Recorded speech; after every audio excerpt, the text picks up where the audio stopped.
I'd like to welcome you to the Colorado Talking Book Library on this happy occasion, celebrating our 75th anniversary of the signing of the Pratt-Smoot Act, establishing the Talking Book Network of Libraries. We have lots of special guests here with us today, and I just want to mention who they are before we begin formal introductions and a few opening remarks. We're honored to have with us Colorado's First Lady, Frances Owens.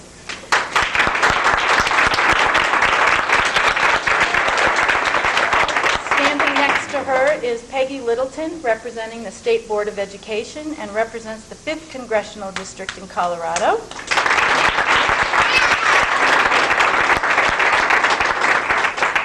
We have with us the Commissioner of Education for Colorado, Bill Maloney.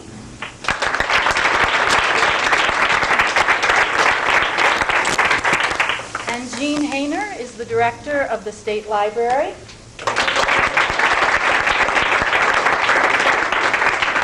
And also with us is Michael Jones, a patron and President of the Friends of the CTBL Board.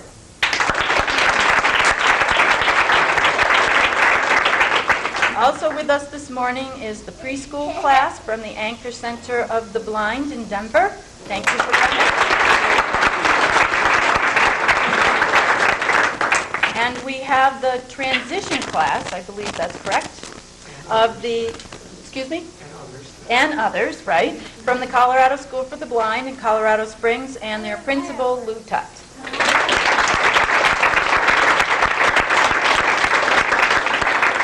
And I will now begin. We'll do short remarks, and I'd like to introduce the Commissioner, who will then, after his remarks, introduce Peggy Littleton. Bill has been the Commissioner in Colorado since 1997. His professional life has been rich and varied and covered many different geographical venues, including several years in London. He maintains a strong commitment to literacy and to Colorado's children, so we are thrilled that he can be with us on this special occasion. Bill?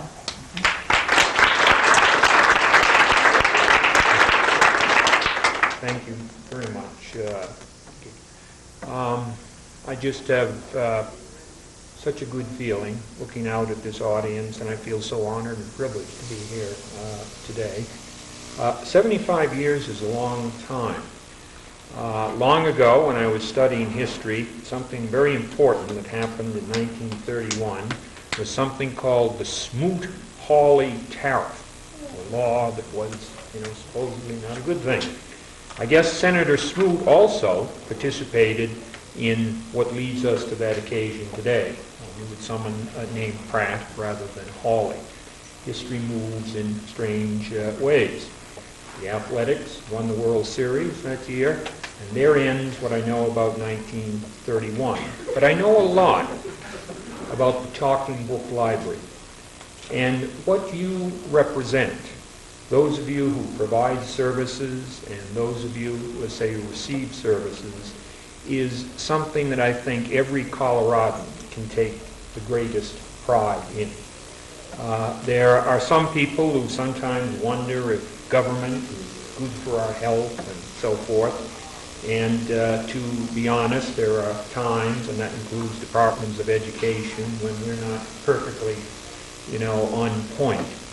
But anyone who would doubt that government does not also have the good sense to sponsor wonderful programs should come here, should come to the people in this room, should come to this place on a regular basis and see all that happens. So we are just so proud of all that you do. What you do has touched countless lives through 3/4 of a century, down all those days and years. It can't be measured, but it is a wonder beyond compare. With that, I would like to introduce my boss, one of them anyway. The people who provide the money, well, maybe they get the money from someone else, but the Department of Education is overseen by our State Board of Education, who are elected from congressional districts. And with the election of Mrs. Littleton, we received the benefit of the leadership of a truly committed educator. Her background in education is exceptional, and it is highly varied. But there is no one, let's say, on our board to whom she need take second place in terms of her deep devotion to children, parents, and all of the needs that come together under that big tent that we call education. So an honor and a pleasure to introduce Mrs. Peggy Littleton. Peggy?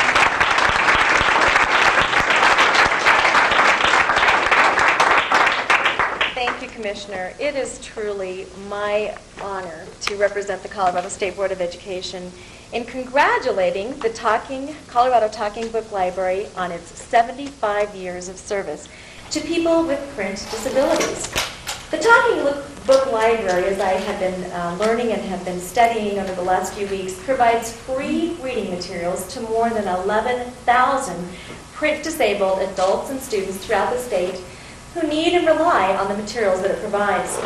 The library helps connect adults and children to printed news and events, as well as fiction and nonfiction pleasure reading by providing Braille books, which I'm going to show you in just a moment, one of them, as well as talking books on tape. And I, from my own personal library, have brought 3 today that are some of my favorite, one of them being A Christmas Carol that I'd like to donate to myself to the Talking Book Library today. And they also have books that have descriptive videos that go along so that adults and children can imagine those as those are being read to them. The Talking Book Library enables those who are visually challenged the opportunity to acquire or build on a love of reading by ensuring that a flow of quality reading materials are available and accessible. I was excited to learn that this service is available to children even during the summer months when school is not in session. And I was told that recently we had 28 different students throughout the state who participated in the summer reading program, and they logged more than 1,300 hours in reading time. Congratulations.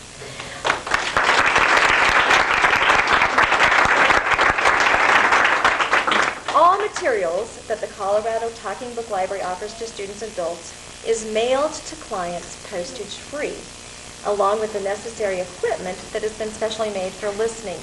The library has recently introduced what I perceive as a brand new cutting-edge service where digital audiobooks can now be downloaded online. So get your iPods out, huh?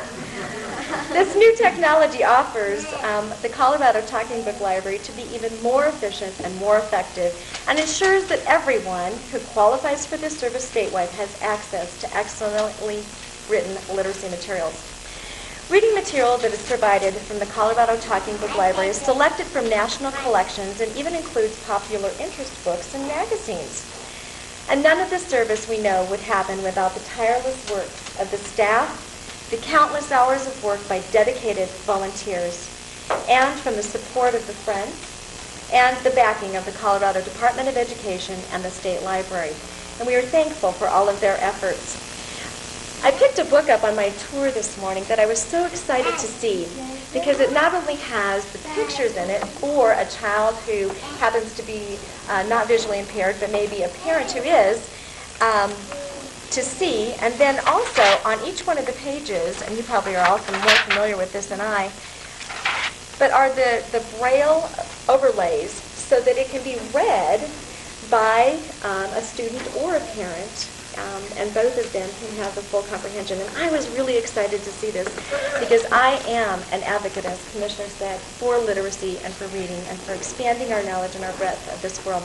Thank you so much, and Colorado Talking Book Library, congratulations.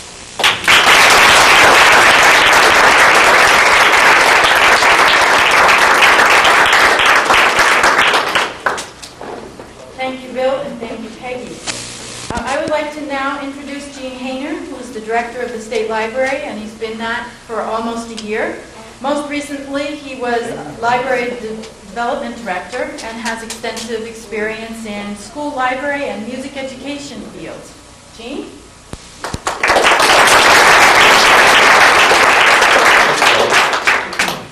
Good As Debbie said, I have been with the State Library for a year in this capacity. I've actually been with the library for 10 years, and I can vividly recall my first visit over to this building. It predated a lot of the paint, a lot of the pictures on the wall, and it's really great to see the improvements that have been made since Debbie has taken over. It's been wonderful. And it's also great, too, to point to this as a service for all of Colorado. We, at the State Library, are an agency within the Department of Education, and when you say you're with the State Library, everybody thinks a giant collection of books. Well, this is our collection, and it's a very specialized collection for a very specialized and important audience, and we're happy to bring it to you and privileged to be a part of this organization and the services that it provides. I also appreciated, Commissioner, your history lesson. I have a little more personal history, though. It was 8 years ago this month that my grandfather passed away. And in his declining years, he had a condition called macular degeneration, which actually afflicts over 40,000 Coloradans in the state, and many of them use the services of this library. And my only regret there is that he lived in Kansas and wasn't able to take advantage of the services that are provided here. But I know that had he been here, this would have been a wonderful service because he was a voracious reader, loved to get involved in that, and I really think that this is a great thing for everyone here. And we really appreciate all the students who have shown up today and the adults who make use of the service. We much appreciate your support, and I will turn it over to Debbie, and thank you much for being here on the 75th anniversary.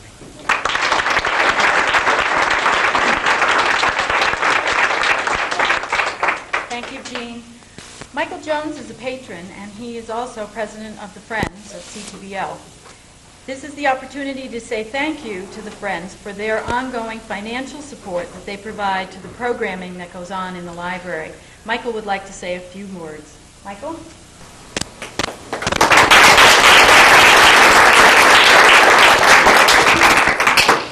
Thank you all for coming to us today.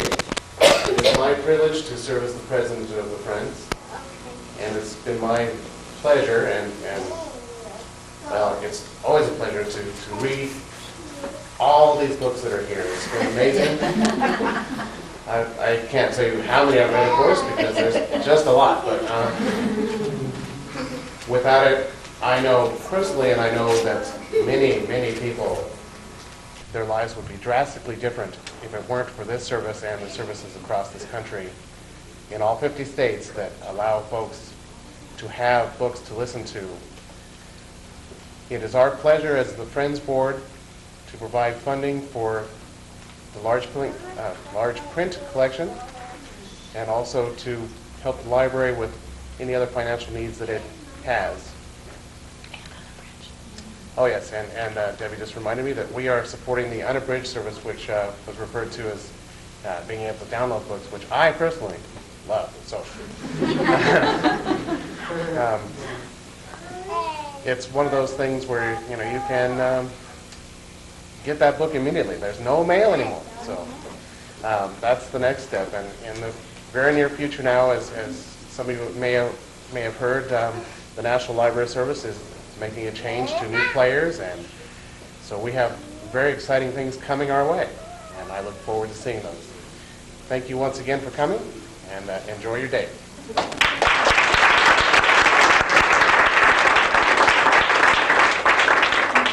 Okay, well, thank you for your patience on all of the remarks. We will now move into the fun part of our program, and Peggy will introduce Frances Owens. We are so honored here in the state of Colorado to have someone who has spent many years involved in her own children's education in a dramatic way. We have Frances Owens, and she takes reading and literacy and being smart seriously. And she has been a wonderful advocate for us, and Frances and I have had the opportunity to do many different literacy projects together.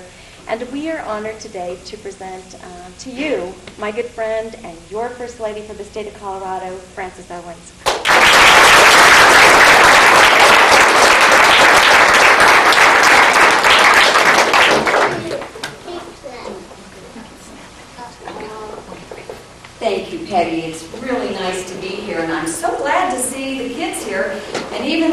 kids, I know I'm going to be reading a book from Dr. Seuss, so the older children that are here, you'll have to just bear with me. We're going to kind of entertain the kids from Anchor Center.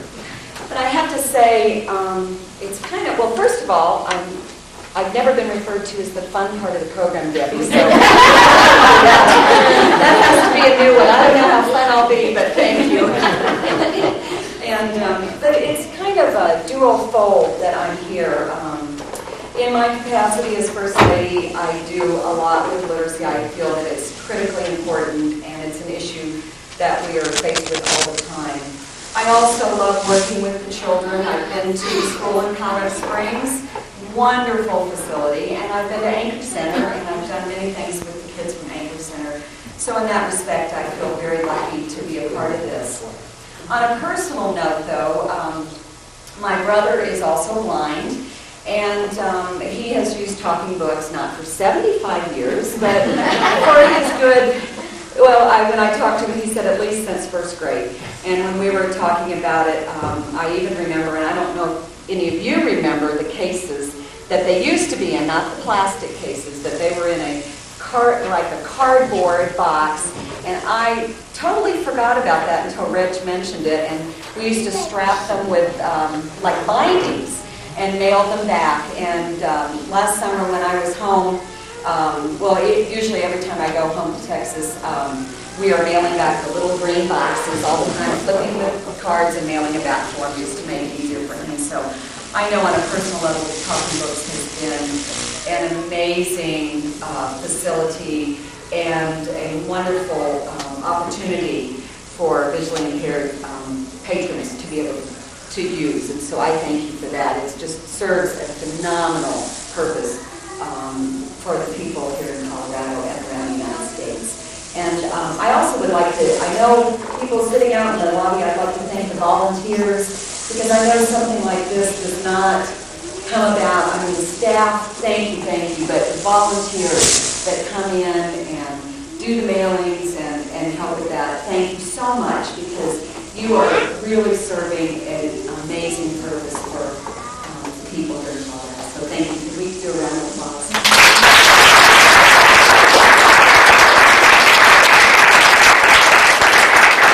Now, because this is Read Across America and Dr. Seuss's birthday also, you kids, we're going to read a Dr. Seuss book.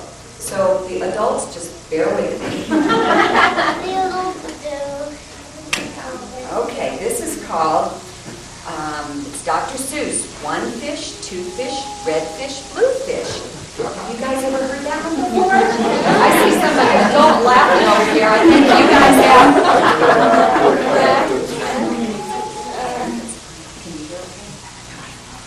All righty. One fish, two fish, red fish, blue fish, black fish, blue fish, old fish, and new fish. This one has a little star. This one has a little car. Say, what a lot of fish there are. You guys see a little bit of that? Dr. Seuss is great. Well, I mean, it's great. You know, he had to have started rap, don't you think? Sounds a lot nicer. I don't know. Oh, well. Yes, some are red and some are blue. Some are old and some are new. Some are sad and some are glad. And some are very, very bad. Why are they sad and glad and bad? I do not know. Go ask your dad. Some are thin and some are fat. The fat one has a yellow hat. From there to here, from here to there. Funny things are everywhere. It's not very big print. Here are some who like to run. They run for fun in the hot, hot sun. Oh me, oh my, oh me, oh my. What a lot of funny things go by. Some have 2 feet and some have 4. Some have 6 feet and some have more. Where do they come from? I can't say, but I bet they have come a long, long way. We see them come and we see them go. Some are fast and some are slow. Some are high and some are low. Not one of them is like another. Don't ask us why. Go ask. Who, guys? Your mother. Say, look at his fingers. 1, 2, 3.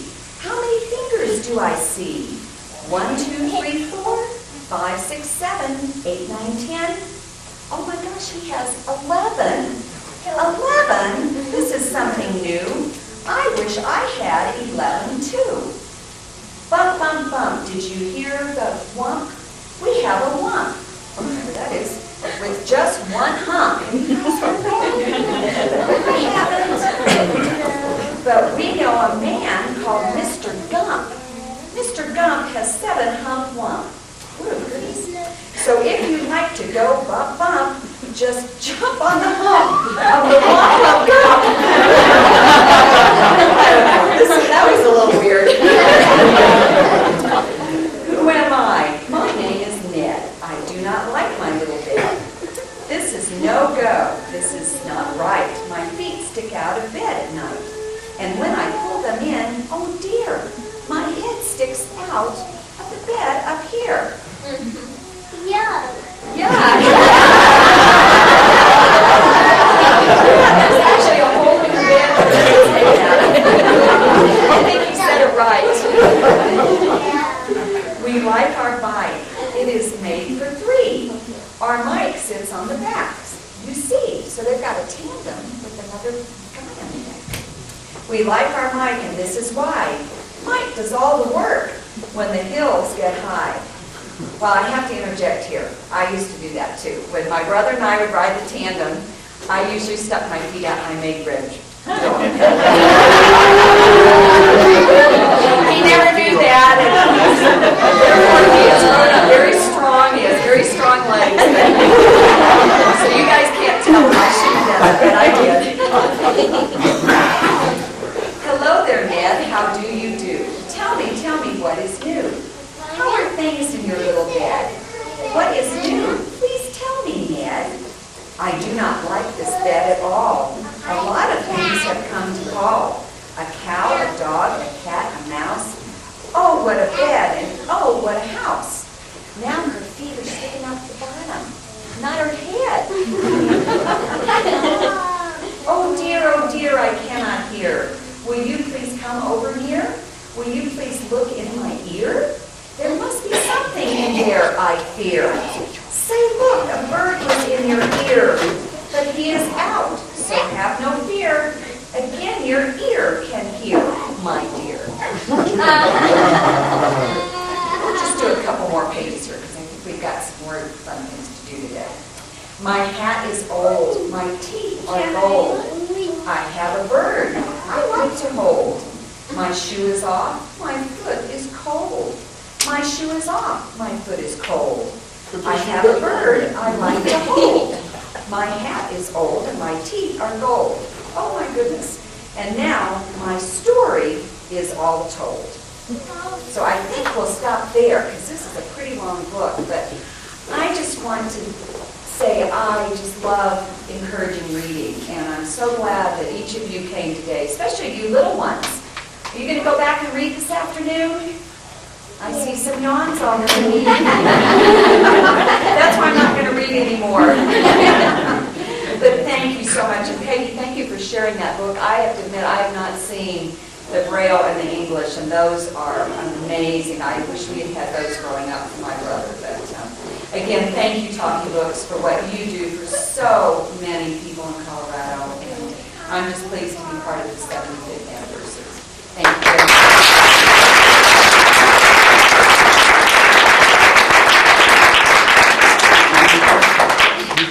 Thank you, Francis, very much. And that was a fun story, wasn't it? It was. Okay, let's see. At CTBL, we have a recording studio, and we record books here of local interest and also in response to patron requests. Two Two of our narrators are with us this morning, and each will do a reading. We have Tim Englert and Louise Lederhaus. A Colorado native, Tim retired from a career in public health with the state to pursue a second career in acting. You may have seen him in the theater or on TV, and most recently, Tim and his acting partner, Ellen Ranson, who is also a CTBL volunteer narrator, appeared in a Furniture Row commercial. So I hope you won't be embarrassed that I mentioned that. But anyway, he has been a volunteer narrator with CTBL for 9 years. So, Tim?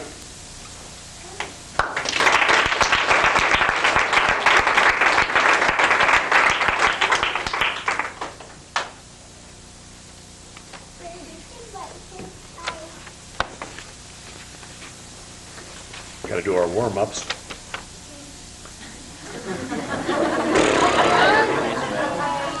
Wow. Okay.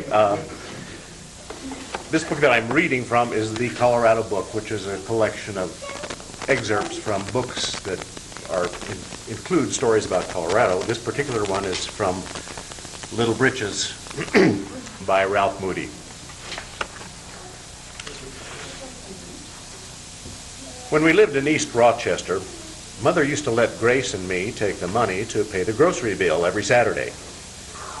Mr. Blaisdell always gave us a little bag of candy when we came in to pay, but since we had moved out to the ranch, we never got any. I liked all kinds of chocolate, but I liked the bitter kind Mother baked cakes with best. The last Christmas before we came west, she had made fudge with some of it. It was the best candy I ever tasted. I got thinking about fudge, and one night I asked her when she was going to make some more. She said maybe she'd make some when Christmas came. But sugar cost too much to be using it up in candy we didn't need. The more I thought about fudge, the more I thought about the bar of Baker's chocolate we got with our last groceries, and the more I wanted some of it. Baked beans, pea soup, and fried side meat had tasted all right before, but thinking about chocolate, they didn't even make me feel hungry. The next afternoon, when I was helping Father on the winnower, I was thinking of what he had said about going to meet your troubles and how much less they would be. I don't know if I'd even stopped thinking about that when I began daydreaming about chocolate again. It was right then I got the idea. If I should whack a chunk off the end of that bar of chocolate, Mother would be sure to miss it. Then, before she had any idea who had done it, I could confess and probably wouldn't even get a spanking for it, any more than I did for going up to 2 dogs. I waited till she was out feeding the chickens, then told Father I was thirsty and thought I'd go in for a drink of water. All the time I was going into the house and getting the bar of chocolate down out of the cupboard, my head kept wanting to think about tearing boards off my house. But I wouldn't let it. I told myself that was only when you did things you shouldn't and then lied about it. I wasn't going to lie at all about the chocolate. I heard Mother coming just when I had the knife ready to whack off the end of the bar, so I had to slip it in the front of my blouse and pick up the water dipper quick. Before I went back to help Father, I went to the barn and hid the bar of chocolate back of the curry comb box. All the rest of the afternoon, I didn't look at Father. I tried to get him to let me go over to see Willie Aldevote, but he wouldn't. Every time he spoke, it made me jump, and my hands got shaking so I couldn't hold the pieces still enough for him to solder. He asked me what was the matter, and I told him it was nothing except that my hands were getting cold. I knew he didn't believe me, and every time he looked my way, my heart started pounding, because he could always tell what was going on inside my head. It seemed it would never come time to go for the cows. I didn't want the chocolate anymore. I just wanted a chance to put it back without being caught. On the way out for the cows, my heart stopped pounding so hard and I could think better. I hadn't really stolen the whole bar of chocolate because I had only meant to take a little piece. And that's as much as I would have taken if Mother hadn't come in just when she did. If I put back the whole bar, I wouldn't have done anything wrong at all. I nearly decided I would do it, but just thinking so much about chocolate made my tongue almost taste the smooth bitterness of it. It didn't seem as if it would be very wrong if I only took a small piece. And I got thinking that if I took a sharp knife and cut about a ½ inch off the end, with a good clean slice, Mother might never notice it. I was nearly out to where the cows were picketed when I remembered what Father had said when I got my trap. Some of the money in his pouch was mine because I had earned it. Well, why wouldn't it be all right to figure that the bar of chocolate had been bought with my own money? And in that way, I wouldn't be stealing it at all. Well, that seemed to fix everything. And I got to planning how I would go out to the barn every night after school and whittle off a little piece of chocolate. I could have felt all right about the whole business if it hadn't been for Mother's reading. Sometimes on Sunday afternoons she used to read just to Father, but any of us could stay in the house and listen if we wanted to. He often had her read Shakespeare's plays, and the one I liked best was about Hamlet. I liked it too, and I used to listen every time she read it. I had just pulled the picket pins and was heading the cows home when the bad king's prayer came into my head, and I couldn't get it out. I tried to think about Hyde dived off his horse and came up to his feet, and about Two Dog and King and everything else, but my head kept saying, "Oh, my offense is rank," until I thought I'd go crazy. We were nearly to the railroad track when I decided to leave the whole matter to the Lord and twisted out a dried soapweed stalk with the pods on it. When you slung one of them up in the air, it'd wobble and twist all around so that you never knew which way it would come down. I told myself that if it came down with the pods to the west, I'd take the whole bar of chocolate back. If it came down pointed to the south, I'd take ½ inch off the end. But if it came down pointed to the east, it had been bought with my own money, and I wouldn't be stealing it at all. I'd keep it. I swung the pod stalk around my head a few times and flung it as high as I could. Then I shut my eyes tight till I heard it land. When I opened them, the pod end of the stick was pointed almost toward the west, but not quite. It was a little bit toward the south.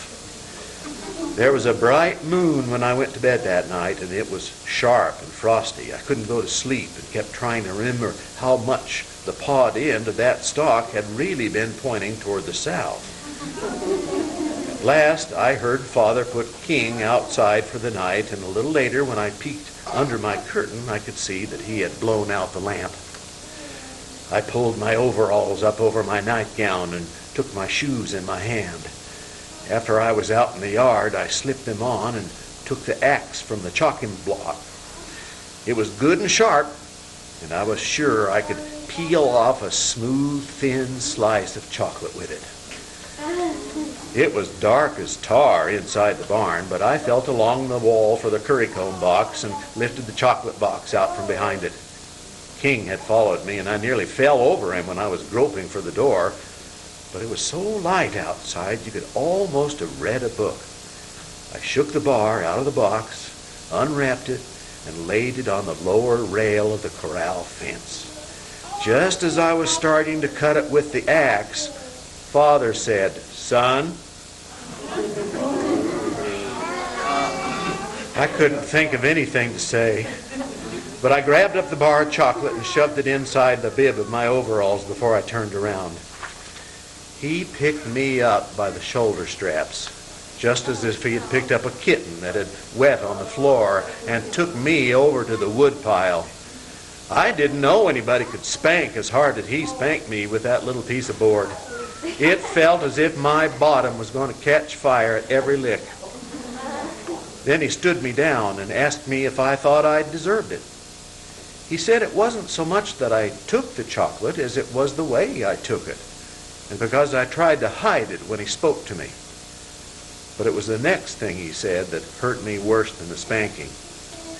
He said, "Son, I realize a lot better than you think I do that you have been helping to earn the living for the family.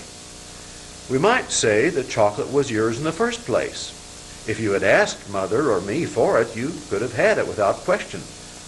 But I won't have you being sneaky about things.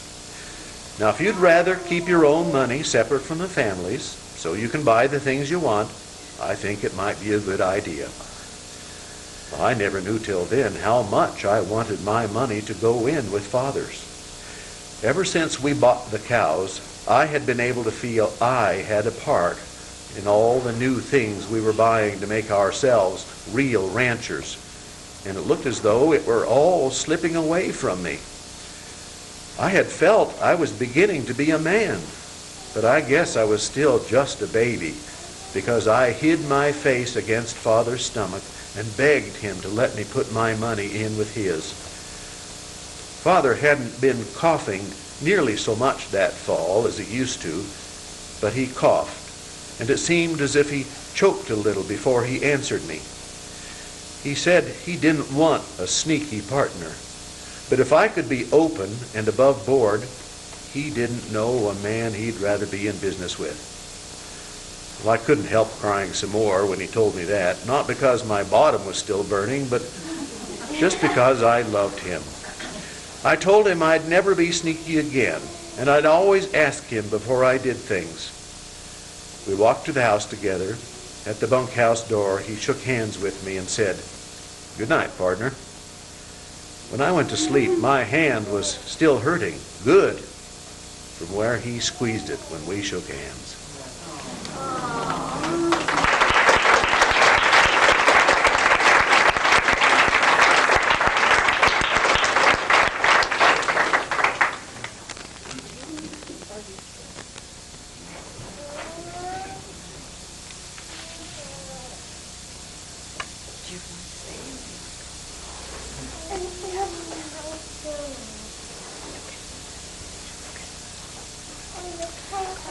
Okay, it's time for lunch for the small children, and so they're going to proceed and out, so don't worry about the confusion.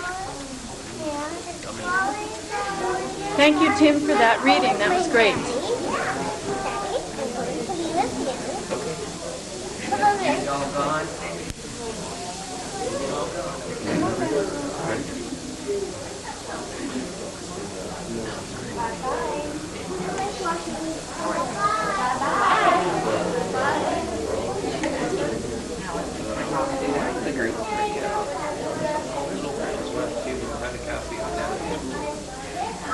Okay, we have one more reading. Just one more reading, and then we will be able to get to the refreshments and the cake part. Louise has lived in Colorado since she was 15. She has owned 2 hardware stores in Arvada with her husband, Clarence. Louise was instrumental in setting up the volunteer reader program at Radio Reading Service of the Rockies. We at CTBL have been lucky to have Louise as a volunteer narrator for almost 30 years. So without further ado, Louise.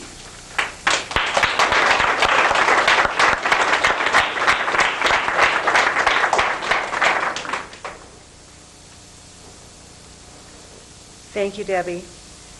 Since we're all here as book lovers, loving to read and loving to own books, I thought it was appropriate to do a couple of little readings from a book entitled Bibliholism. Now, this word is not in the dictionary, but the man who wrote the book, Tom Rabe, has defined Bibliholism as book of books, the habitual longing to purchase, read, store, admire, and consume books in excess. This is a book. This is a book about literary addiction. And to begin with, we're going to define literary addiction. Bibliholism, weakness or disease. You've heard the charges. You've seen the sneers. Indeed, it is commonplace that our non-diseased peers stand back in arrogant contempt and attempt to drown us in a flood of guilt. They trot out the standard lexicon of pejorative epithets for our excessive behavior. They label us sordid and feckless creatures, no-count derelicts, who flee their problems for a self-made nirvana of reading and book love. Slobs, losers, cadging parasites, dissolute gutter bums with all the self-control of elected officials voting to raise their own pay.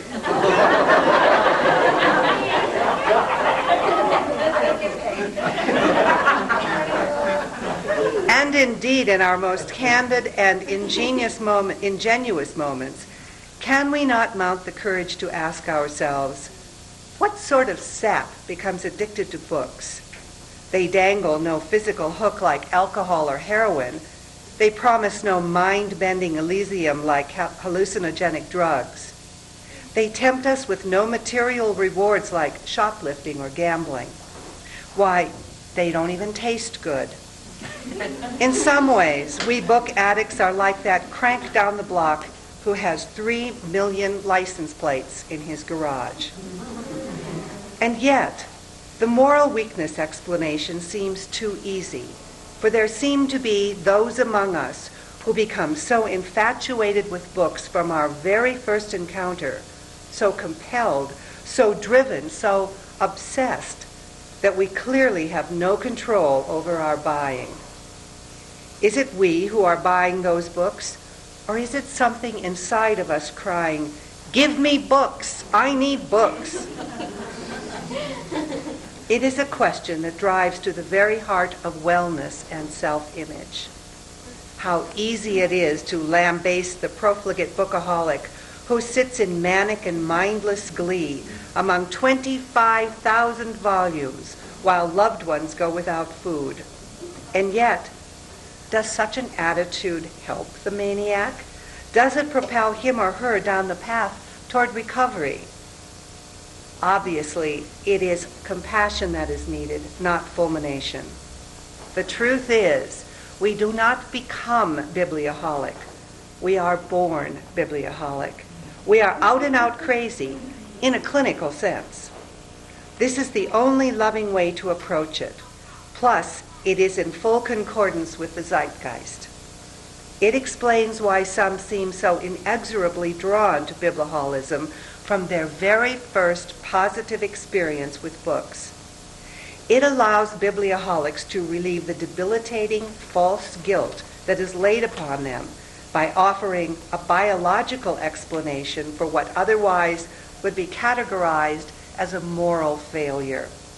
And it undercuts the stereotype of biblioholics as degenerates who have lost control of themselves when in the presence of books. And besides, I'm a biblioholic too, and the last thing I want is some self-righteous tent preacher type getting in my face about how I'm a weak-willed, spineless sinner, lost in the dregs of my own moral fecklessness.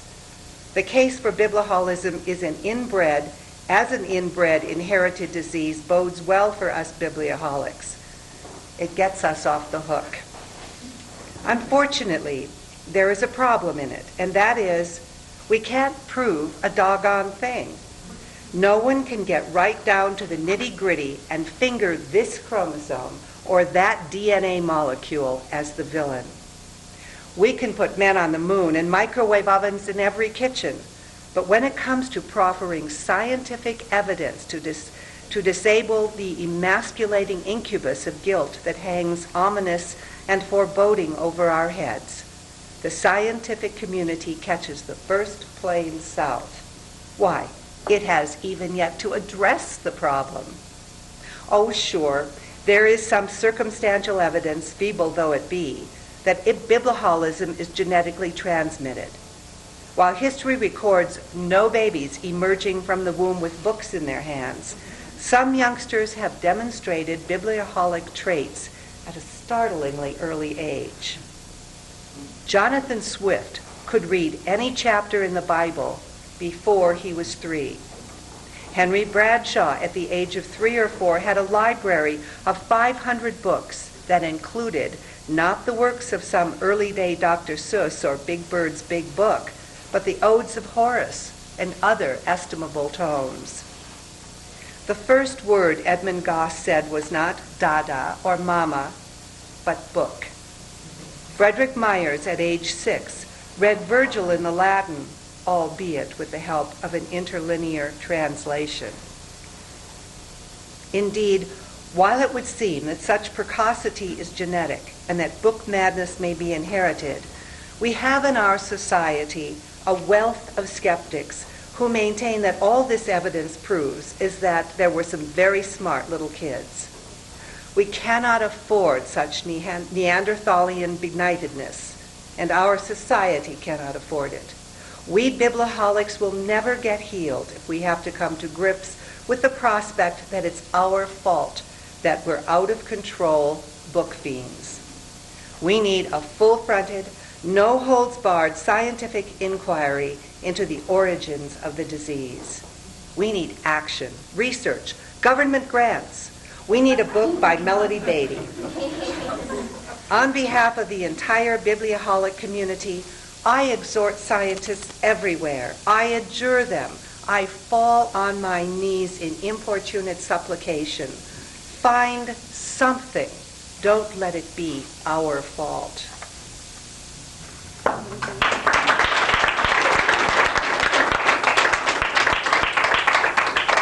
And finally, we go to the cure. Buy till it hurts. We have laid out this threat. We have outlined its destructive ways. We have consumed many words detailing the horror and abject deprivation that awaits those who allow their desire for books, to romp unreined. We've heard all the warnings, and we know all the dangers. Yet there we are, faithful and profligate, pulling books from the shelves of our favorite bookstore and fleeing home in maniacal joy. Why do we do it? Are we moved by some woo-woo force that controls our being? Is the devil behind it all? Are we stupid? Or what? First, the facts. Fact number 1 is, many of us don't want to be healed. We are in no way ready to countenance even the thought of arresting our behavior. We are adamant in our love for books and resolved to follow our addiction to whatever dreadful end awaits us, be it penury, obscurity, delusions of grandeur, or whatever. And fact number 2 is, nothing works unless we want to be cured. From the stinking miasma called addiction, from the hellhole of penury and abject deprivation, must come the cry, tortured and importunate, for help. It's a catch-22. We need to scrape our chin in the gutters of addiction before the desire for healing can lift our soul. And in order to hit that bottom, we have to buy until it hurts. Until every dollar forked over for a book brings with it concomitant pain and guilt. We can't be cured until we want help. We can't want help until we hit bottom. And we can't hit bottom until we become absolute book fools and buy until it causes us so much pain we want help. What does it all mean? Only this. Don't worry, be happy. Buy books, lots and lots of them, until it hurts so bad you don't want to buy again. Sure, it might be true that some of us will never reach that point. It might stand that lifetimes of buying and reading can be consumed without even the minutest of regret. That poverty-stricken as the low-bottom biblioholic is, he or she is still a heck of a lot happier than a trump who lives in many splendid opulence without books. But what can we do? How else can we ever get healed? The disease must run its course. Only in total defeat is there victory. Only from the bottom can we see the top. Once we get there, we can turn it around. But, as they say, getting there is half the fun. In the meantime, happy booking.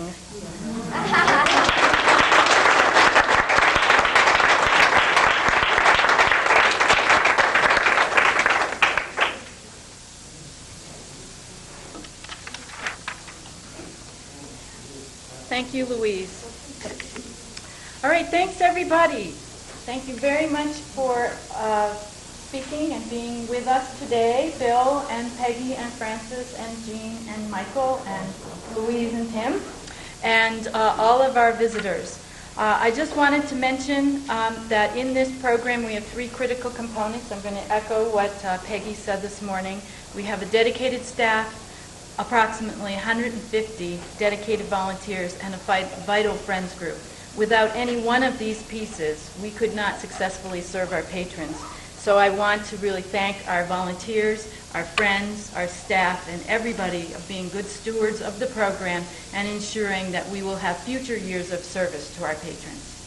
So now we can cut the cake and get into those refreshments. There is a set of refreshments and cake in the lobby, and there's some here, and if Frances has time, we will ask her if she'll make the first cut of the cake. Thank you very much. Yes. All right. Thank you, everybody. Is it chocolate cake? It's a marble cake, so there's a little bit for everybody.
have the reader advisors, and they're the people that you talk to when you call, you want books, you want to change your service, you want to have any questions. They're really wonderful people.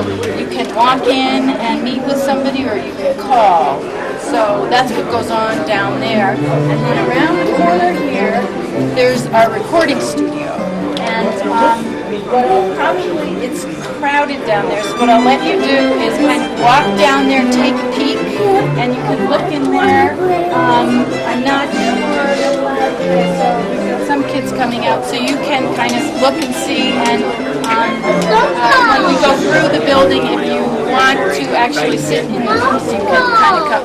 One will let you come back and do that. Does that work?